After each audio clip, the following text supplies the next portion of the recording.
Video کو like کر کے آگے شیئر ضرور کر دینا۔ اجلوں میں چمکا کیے اندھے شیشوں میں چمکا ہمارا نبی کون دیتا ہے دینے کو منہ چاہیے دینے والا ہے سچا ہمارا۔ نعرہ رسالت، ذکر تاجدار کربلا سید امین القادری صاحب قبلہ، نعرہ تکبیر، نعرہ رسالت۔ خیر الرسول کا خون جن کے اندر ہے، خیر الرسول کا خون جن کے اندر ہے، آپ کا خون نکلے تو آپ کا وضو ٹوٹ جائے، میرا خون نکلے تو میرا وضو ٹوٹ جائے، ٹھیک ہے؟ اور ہمارا آپ کا خون ہے ناپاک، قرآن کہہ رہا ہے حرام ہے وہ، بلکہ خون تو قرآن کی نص سے حرام ہے نا؟ سورۃ المائدہ اٹھا کر کے آپ پڑھیں، جن 4 چیزوں کو قرآن نے حرام کہا ہے، قرآن کی نص نے، اس میں سے کیا ہے؟ دم، خون حرام ہے، اس کو پی نہیں سکتے، حرام ہے، کھا نہیں سکتے، نہ خود کا نہ دوسرے کا، ایسا حرام، نکلے تو وضو توڑ دے، ایسا حرام۔ لیکن خیر الرسول کا خون، خیر الرسول کا جو حسنین کے اندر ہے، علی کے اندر ہے، آپ کہیں گے آپ علی کو یہاں کہاں سے لائے؟ علی کے اندر کیسے خون ہے؟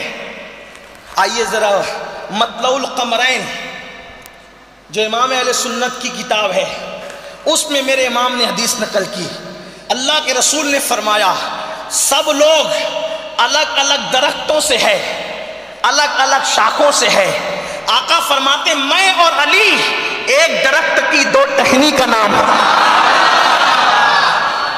میں اور علی ایک درخت کی 2 ٹہنی کا نام ہے۔ اب ذرا اندازہ کریں، وہی خون ہے، وہی خون ہے، علی میں بھی وہی خون ہے، کیونکہ رسول اللہ کے دادا اور علی مرتضیٰ کے دادا ایک ہی عبد المطلب، خون اصل وہی ہے، اصل نسل صفا۔ یہ میرے امام نے جو ہے وہ مولائے کائنات کے لیے بیان کیا، اللہ اکبر، خون ایک ہی علی مرتضیٰ رسول اللہ میں، اور وہی خون سیدہ فاطمہ میں، اور پھر وہ دونوں کے ذریعے سے حسنین کریمین سیدہ زینب، ابھی ذکر حسنین کریمین کا ہوتا ہے، کل وقت رہا تو سیدہ پاک کا بھی، سیدہ زینب کا بھی ذکر کر لیں گے، اپنی آخرت کو سنوارنے کے لیے، اپنے سوئے ہوئے مقدر کو بیدار کرنے کے لیے۔ اس لیے کہ لوگ کہتے ہیں اصحاب کہف ہے، میں نے کہا اصحاب کہف وہ تھے جو عیسیٰ علیہ السلام کی امتی، چند جوان تھے جو اپنا ایمان بچانے گئے تھے، اپنا ایمان بچانے گئے، غار میں چھپ کے سو گئے، ان کا نام لینے سے بلائیں ٹلتی ہے۔ یہ امتی نہیں ہے صرف یہ، اور وہ بھی عیسیٰ علیہ السلام کے نہیں، وہ تو صرف جناب عیسیٰ کے امتی تھے شان والے، لیکن یہ تو امتی بھی ہیں، صحابی بھی ہیں، اولاد بھی ہیں، اور وہ اپنا ایمان بچانے گئے، چھپ کے سو گئے۔ حسین اپنا نہیں، قیامت تک کے ہر مومن کا ایمان بچانے گئے، اور وہ چھپ کے نہیں سوئے، بلکہ میدان کربلا کے جنگل کو قیامت تک کے لیے رشک جنت بنا دیا۔ کہاں اپنا ایمان بچانے والے اور کہاں پوری امت کی کشتی کو ترانے والے؟ تو ان کا نام لینے سے بلائیں ٹلتی ہو تو ان کا نام لینے سے بلائیں کب رہنے والی ہے؟ خون خیر الرسول سے ہے جن کا خمیر، رسول اللہ کے خون سے ان کا خمیر ہے، ان کی پاکیزہ طینت پہ لاکھوں سلام۔ اب یہ خون رسول اللہ کا خون ہے، حضور کا خون ہے کسی میں ہمت جو اپنے خون کے بارے میں ہم نے باتیں کی کوئی کہہ سکتا ہے؟ حضور کا خون پاک، رسول پاک، رسول کا خون پاک، اس لیے ہم کہتے ہیں پنجتن پاک، اللہ نے ان کو پاک کیا۔ اور وہ خون کیسا ہے؟ ایک حدیث پڑھ کے آگے بڑھتا ہوں۔ رسول اللہ صلی اللہ علیہ وآلہ وسلم نے حجامہ کروایا، کٹورے میں خون نکال کر کے رکھوایا، ایک صحابی آئے، ان سے کہا حذیفہ یہ خون لے جاؤ اور ایسی جگہ ڈالو جہاں کسی کا پیر نہ پڑے۔ حذیفہ صحابی تھے، لے گئے، ادھر ادھر دیکھا، سوچا آج نہیں کل تو پڑے گا۔ یہاں پہلے مسجد نہیں تھی، ابھی ہے نا؟ پہلے بستی نہیں تھی، ابھی ہے۔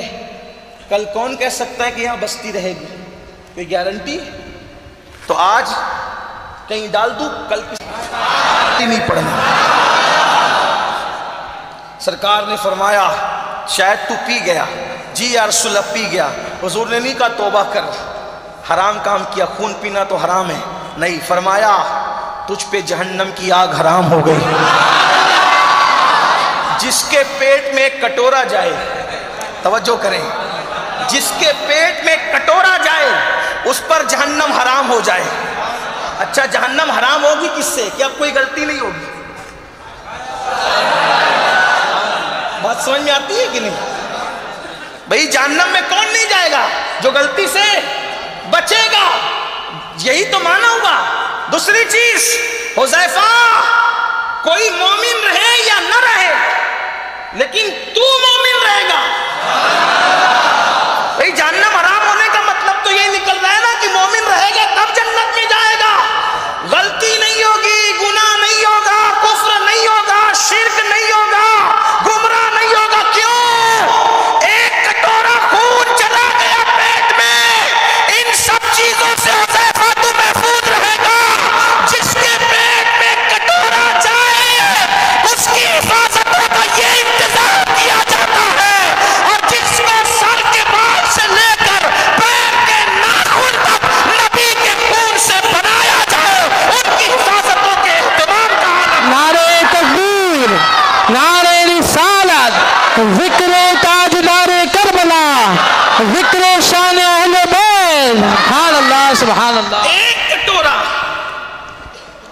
ایک کٹورے پیے کیونکہ نبی کا خون آ گیا ہے پیٹ میں، صرف پیٹ میں آ گیا، اس کی شان یہ ہو گئی کہ تجھ پہ جہنم حرام ہو گئی۔ اور ادھر مکمل،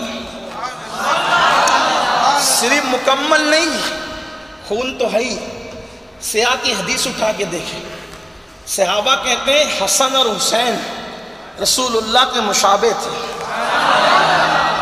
زید بن ارقم کی حدیث اٹھائیں کہ رسول اللہ کے مشابہ تھے امام حسین۔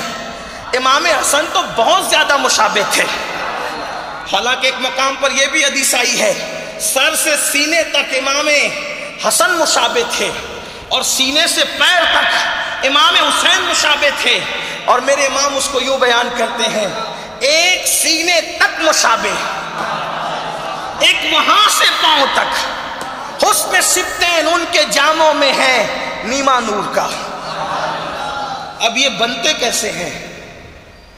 تھوڑا سا حیا کے پردے میں اس طرف جاتے ہیں، یہ بنتے کیسے؟ کوئی تقابل ہی نہیں ہے میرے بھائی۔